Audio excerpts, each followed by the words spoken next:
and center. So I also have some reads, and one of them ties directly into something we've already talked about. First, if I may, shameless self-promotion.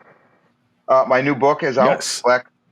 So this is Black Gloves and Broken Hearts. It's a Giallo. It's a teenage Giallo. Don't let that put you off. It's not like, well, I mean, I've read some young adult. Does it have a Goblin soundtrack? It does not. Unfortunately, they were unavailable. But it does have a sadist art book cover. And I am such a fan of him. And I mean, I just reached out, and he was very gracious. And it made my day to see this in print. But it's available everywhere. Like it's not going to be on shelves because, I mean, I'm an independent author, and Barnes and Noble's not going to put it on their shelf because, I mean, they don't have Laird Barron on their shelf. They don't have Nathan Ballingrud on their shelf, so I don't feel so bad. But it's distributed through Ingram, so you can get it anywhere. You can ask your library to order it, and they hopefully will, unless they're nervous about, goat-headed killers, which maybe they are. In a very quick nutshell, so I'm just going to read you on the tagline or the synopsis on the back. When incoming high school senior Laura McCready's boyfriend and classmates are brutally murdered at a party in the woods, the quiet suburban community, Sundown Hills, transforms into a paranoid nightmare. Betrayal, corruption, and dark family secrets push Lisa dead center into a burgeoning class war where rival millionaires plot to steer the town's future between reliance on big oil and the incoming age of legalized weed, electric cars, and social conscience. As she struggles for answers, the killings continue, and Lisa finds the world she knew is little more than a lie to placate the masses and keep a satanic 1% in power. So it combines a lot of shit that I love, like Giallo and Satan horror, and I don't know, I'm very pleased to announce that. I worked on it for a long time, so it looks awesome. Really sick. Awesome. I say to start, if anybody doesn't know the name, you've seen his stuff for sure. Like, I'm a fan, and there were even things where I was like, oh my God, I didn't even realize he did that. He's very versatile. He's a buddy of mine. He's great. Privileged to work with him. So that was cool. Okay. So I'm going to do comics. And like I said, on the last time I did comics on here, I do Drinking with Comics, but my co-host is not really into horror comics, so we don't really do them. And as Tim has agreed with me, we're in kind of a golden age. Yes, we are. Horror comics are fantastic right now. There's so much, but I'm just going to keep it tight. And one of the things I want to talk about, so this came out in hardcover a couple months ago. It was out earlier in the year. Image did all of the Universal monsters this year. They did like 4-issue miniseries based on all of them, got like top tier talent. And the one I want to talk about is Michael Walsh's Frankenstein, because obviously, like, I was tipped off we were going to talk about Frankenstein, and I love Frankenstein. So the thing about there's 4 issues, the hardcover just came out. The trade is maybe coming out before Christmas. It's soon. The hardcover's beautiful, as are the issues. But it's such an interesting take because it's mainly James Whale's Frankenstein, but it follows the body parts. So like the first issue is about the hands. And so you get to learn about where the hands came from. And I just thought that was like the coolest concept. And Michael Walsh, who he's doing a lot these days. He does the Silver Coin. That's been on hiatus for a while. Please come back soon.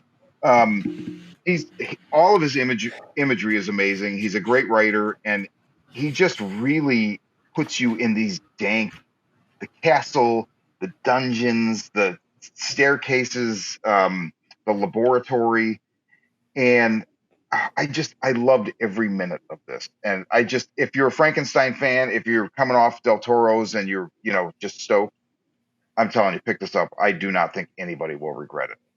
So that's Michael Walsh's Frankenstein. Another one, this is an older one, but Netflix recently did a Ed Gein, and it's what's his name that does American Horror Story? Sean Murphy. Yes, thank you. I did not watch it. I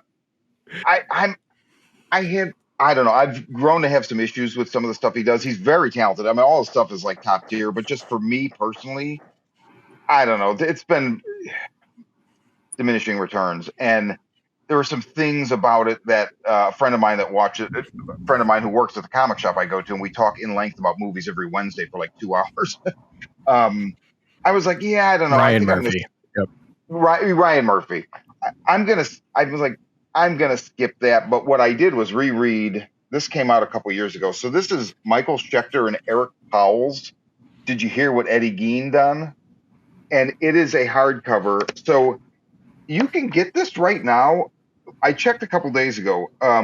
This is a hardcover book. As far as I know, it was never put out in paperback, and I don't know that there's any intention to do so. I looked on IndieBound, it's not available. I looked on Barnes and Noble, $29.99. I looked on the Bezos Corporation, and it was $12.99, and then like 3 hours later it was $19.99. But I think we all know that they play with the stuff that you look at. So the price wise. So I'm not really sure where to tell you to buy it or how much you're going to pay for it. But if you're interested in the Ed Gein thing, so Harold Schechter he's like a crime story writer. So he's got a ton of books, and they all tend to be based on true murders. And I'm not a true crime guy. My girlfriend is, so I get a little bit of it, but I got a lot of limits with stuff. And the Ed Gein story really pushes against those limits like big time. But this is really well done. It didn't, I mean, it's disturbing, but it never like made me go, I don't think I can do this. It left me in a weird headspace, probably for a couple hours after I read it on Thanksgiving, which was kind of cool.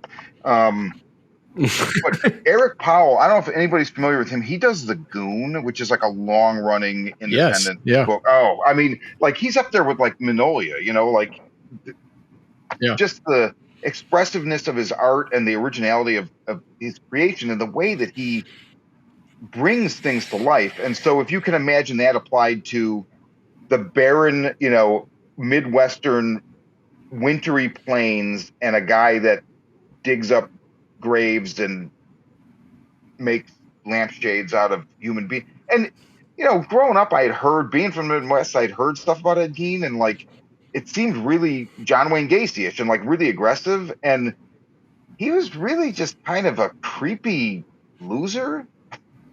Yes. And, that Texas Chainsaw Massacre, absolutely. But I don't know. It really put me in like 1950s Wisconsin, and it gives you a mind for the community and how they interpreted this and reacted to it. And I just think it's really top tier and one of the best things I've ever read. I don't read a lot of serial killer stuff because again, I don't like real life monsters. It's too creepy. But this, I don't know. Like I said, it didn't really cross my lines, and it's just gorgeous. Like Eric Powell's art and his sequencing and storytelling, the way that they work together, him and Harold Schechter, I just think it's top tier, and it's just very, very, very good. So that's a big recommend. And then last, I wanted to talk about this last time, and I didn't. I saved it. Michael Walsh again and James Tynion IV, who probably, if you read comics, Something is Killing the Children, Department of Truth, World 3, like all these books, right? They have this book called Exquisite Corpses. So issue 7 just came out. This is season 1. I think it's ending on 8, but I'm not sure. So this is like right off the bat. This isn't a spoiler. This is like what happens at the beginning of the first episode. Small town USA. The sheriff takes a payoff to leave. People come in and basically block you can't get out. All the roads that exit the town are blocked. And you find out the people that really run America are these it's like 12 or something rich families, like rich beyond rich. And they just let everybody think that the president and the Senate, all this stuff matters, and it doesn't. And every 5 years, in order to see who's going to control this is nonfiction, right? Yes, exactly. So if I disappear after this episode, you'll know why. Maybe that's why Michael Walsh hasn't brought the silver coin back. Maybe he disappeared. I sure as hell hope not. But every 5 years, to determine which family will kind of run things for the next 5 years, they play a game. So this is starting to sound maybe like this. Definitely, it's like Rob Zombie's 31 and Battle Royale, but there's other elements. That's just kind of shorthand to get you in a ballpark. Every 5 years, each family has a killer. They pick a killer, and they all have specialties. And then they drop them in town without weapons, and they have weapon caches for their specialty all over town, and they go looking for it. And so the goal is, I'm one of the killers. I'm going to kill all the other killers and as many civilians. That's kind of like, you don't have to, but of course they're psychos, so I want to kill people. Well, okay, play our game, kill the other 11 killers, and kill as many people as you want, because it doesn't matter. And it is just, it's so insane. It's very violent, but probably not as violent as you actually think. There's a lot of great character development in it. And almost every issue, one of the killers gets removed from the board. And then the last 2 pages will be like a spread that shows you how they advance to the next round, the next brackets. And the weird thing is they're also going to make like a card game out of this. So I don't know. I don't know what that's going to look like, but this book, this is like one of my favorites of the year. It's just been very, very fun. And I love 31. So it hits on those notes, but there's other stuff going on. So it's not just that. And it's Tynion and Michael Walsh. So there you go. Exquisite Corpses.